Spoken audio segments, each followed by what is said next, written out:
Hello and welcome back to the Baggies Podcast YouTube channel for another video where, of course, we're giving you all the latest news, views and opinions on all things Albion. We're back again today, actually probably for the second time today if I can get this out on time. Andy Carroll has joined West Bromwich Albion on a short-term permanent deal following the expiration of his contract at Reading.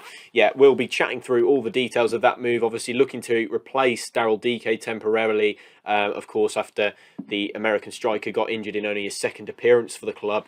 We'll be chatting through all the details of the Andy Carroll move, what we can expect from him, and also we'll be getting a bit of insight from somebody who's seen him very closely over the past couple of months. That's Adam from the Tilehurst End, the Reading social media pages, YouTube channel, podcast and website. So yeah, we'll be getting his insight. So a big thank you for him for sending him a video about Andy Carroll. We're looking forward to hearing what he has to say. Obviously there's been a bit of a mixed reaction on social media, but overall I think quite positive if you consider the sort of options that we've got now at striker, and hopefully it can be a positive move. But yeah, before we get into this video, be sure to subscribe to the Baggies Podcast YouTube channel. If you're new around here, make sure you help us out by trying to help us get to 1,000 subscribers. I think we've got about 20 to go, as I said this morning when I was recording the match preview for Millwall. If you haven't checked that out, go and do so already. But yeah, your subscriptions massively help. It's free to subscribe, so please click the button and help me out. It means a massive amount to me to get to that goal. But yeah, let's crack on. Let's talk about Andy Carroll.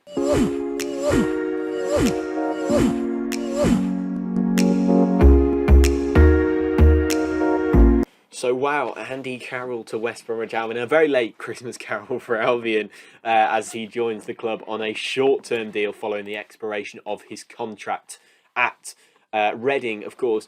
The statement released from the club, obviously, it's nice to see that we're quite swift in this piece of business. Apparently had his medical this morning and is eligible to face Millwall tomorrow. So be sure to check out the match preview video for that. That was posted on the channel earlier today.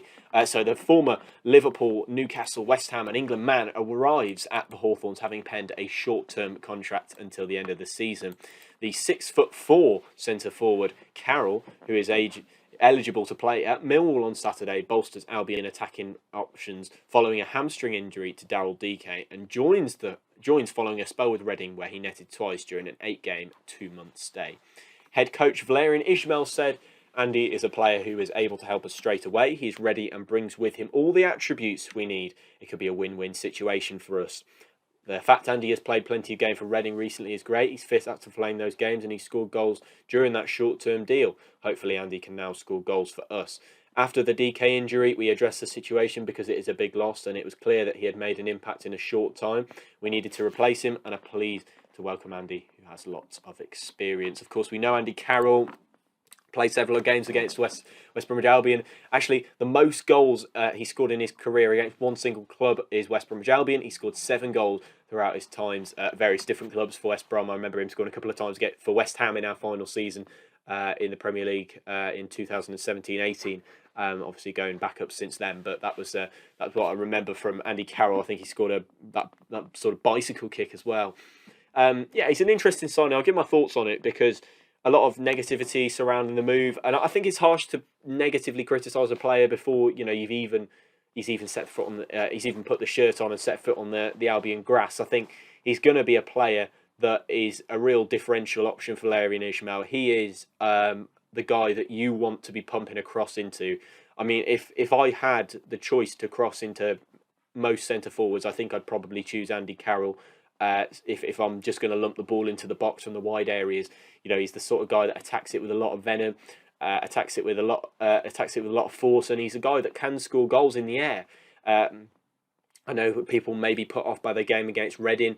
He was essentially marked out of the game by reaching Livermore, but let's be honest, with all due respect to Reading, they are on a fantastic side this season, and they didn't really support him throughout that game, but from what I've heard, and obviously we'll hear from Adam from the Tilehurst End a bit later on in this video, he is the kind of guy that Albion, would want, and he's the kind of guy that perhaps Reading would have wanted to keep if they could. Obviously some financial issues from what I've been reading causing some problems for Reading. So yeah, Andy Carroll, it's nice to see that he has made the move to the Hawthorns. Obviously DK is a big miss for us and will continue to be a big miss. if we don't replace him. So it's nice to see that we've really thought about it, and we've kind of just sorted it out quickly. Obviously the injury happened last Saturday, so within a week we brought in a replacement, and he's going to be able to play against Millwall tomorrow. So yeah, in terms of what we can expect from him, he's obviously a powerful striker. I will leave a link to a little article I wrote in the description of the episode. I do write regularly for a website called Vavel, where I write a lot about West Brom. So yeah, I just wrote a little bit about him, and he could provide that much needed differential option really in attack. Making a total. I've said he's made a total of 8 appearances during a 2-month stay at the Ding. The 33-year-old provided a rare goal-scoring touch, bagging 2 goals. As expected, the Gateshead-born forward has proved to be a handful, providing an aerial threat and bullying centre forwards. He scored his first goal less than 2 weeks after signing for the club in a 3-2 win against Swansea. That was a pretty decent goal. The ball went over the top, and he actually showed a bit of pace to get in behind, and then he twisted past the 2 defenders and drove this sort of low shot past the goalkeeper. But naturally questions will be raised about his fitness levels. We know that. We know his injury record is an issue, but he's only played Championship football quite literally a couple of weeks ago. So chances are he's going to be ready and raring to go for some more games and some more for some more football. We know he was on a really low wage at Reading. I think it was £1,000 a week. If he's on anything like that money, that is an amazing deal. It's not like we've had to pay a fee for him. It's not like we've had to buy somebody and he's on a 5-year deal. He's on a literal 6-month contract. So until the end of the season, he is with us. And if it doesn't work out, if he is on £1,000 a week, we spent £6,000 on a striker. Maybe there'll be some bonuses, of course, for appearances, and but you spent roughly £6,000 on a striker to come in and do you a job for 6 months. And if he doesn't do that, it's not the most money in the world wasted. Naturally, he's played quite a lot of Championship games. I mean, he's only started 8 games, I think, but he's been ready and waiting and playing those games quickly before this game. But yeah, I feel like it's a good move. It's a desperate move. Let's be honest, it's a desperate transfer, and it's one that reeks of desperation for Albion. But we're pleased to be able to bring in a striker, and hopefully he's the guy that can provide a real aerial threat in the box, and hopefully that that'll bring something in for Albion. But I'm going to hand over to Adam from the Tilehurst End, which is a Reading podcast, website and YouTube channel covering Reading FC. I'll leave some links to them and Adam's Twitter page in the description below. So thank you very much, Adam, for sending this in. It really do appreciate it. And if you're going to hear some thoughts now about Andy Carroll from somebody who's watched him very closely over the past few months. So take it away, Adam, and thank you very much for sending this.